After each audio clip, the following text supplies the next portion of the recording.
በቤታችሁ ውስጥ ሆናችሁ ምንም ወጪ ሳታወጡ እንዲያውም ወጪ ቀንሳችሁ የቆዳችሁን እይታ ልታስተካክሉባቸው የምትችሉ ሁለት መንገዶችን ልጠቁማችሁ። አንደኛ፣ በቀን ውስጥ የምትጠቀሙትን የስኳር መጠን መቀነስ። በደማችን ውስጥ ብዙ ትርፍ ስኳር በሚኖርበት ጊዜ ቆዳችን ውስጥ ካለው ኮላጅን ጋር ግላይኬሽን በሚባል ፕሮሰስ ጥምረት ይፈጥራል። ይህም ጥምረት አድቫንስድ ግላይኬሽን ኢንድ ፕሮዳክትስ ወይም ደግሞ ኤጂኢስ የሚባሉ ንጥረ ነገሮችን በመፍጠር ኮላጅን ያለ ጊዜው እንዲሰባበር፣ እንዲበጣጠስና እንዲያረጅ ያደርገዋል።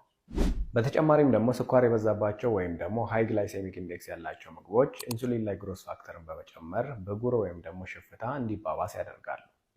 ሁለተኛ፣ በቀን ውስጥ በቂ ውሃ መጠጣት። ይህም ለሴት እስከ 2.5 ሊትር ለወንድ ደግሞ እስከ 3.5 ሊትር ሲሆን በቂ ውሃ መጠጣት የቆዳን እርጥበት በመጨመር ተወጥሮ እንዲታይ ብሎም አካባቢያዊ ጉዳቶችን በቀላሉ መቋቋም እንዲችል ያደርገዋል። ተጨማሪ ጥያቄ ካላችሁ ኮሜንት ሴክሽን ላይ አስቀምጡልኝ። የቆዳችሁን አይነት ወይም ደግሞ ስኪን ታይፓችሁን በቤታችሁ ውስጥ ሆናችሁ እንዴት ማወቅ ትችላላችሁ? የቆዳን አይነት ማወቅ ስለ ቆዳ እንክብካቤ እቅድ ለማውጣት ወይም ደግሞ የምንጠቀማቸውን ፕሮዳክቶች ለመምረጥ ጠቃሚ መረጃ ነው። በመጀመሪያ ፊታችሁን ጀንትል በሆነ ክሌንዘር ወይም ደግሞ በዶቭ ሳሙና መታጠብ፣ ከዛም በስሱ በሶፍት ማድረቅ። በመቀጠልም ፊታችሁ ላይ ምንም ነገር ሳታደርጉበት ለ1 ሰዓት ያክል መቆየት። ከ1 ሰዓት በኋላ ቆዳችሁ የመድረቅ የመሰነጣጠቅና ውጥር የማለት ስሜት ካለው ይህ ቆዳ ደረቅ ወይም ደግሞ ድራይ ስኪን ታይፕ ነው።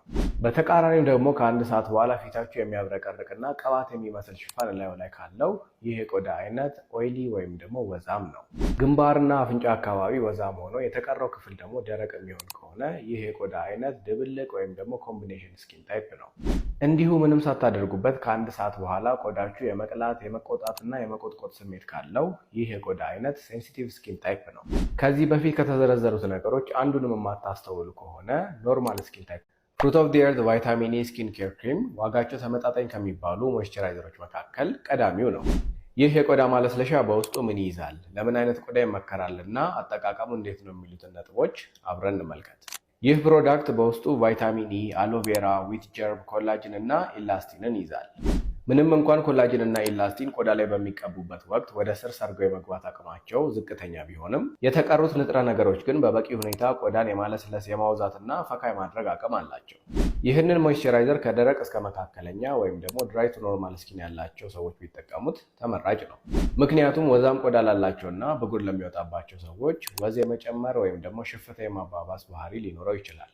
በምትጠቀሙበትም ጊዜ ወፍራም ሞይስቸራይዘር ከመሆኑ የተነሳ ማታ ማታ ፊታችሁን ከታጠባችሁ በኋላ ቢሆን ተብሎ ይመከራል። ተጨማሪ ጥያቄ ካላችሁ ኮሜንት ሴክሽን ላይ አስቀምጡልኝ።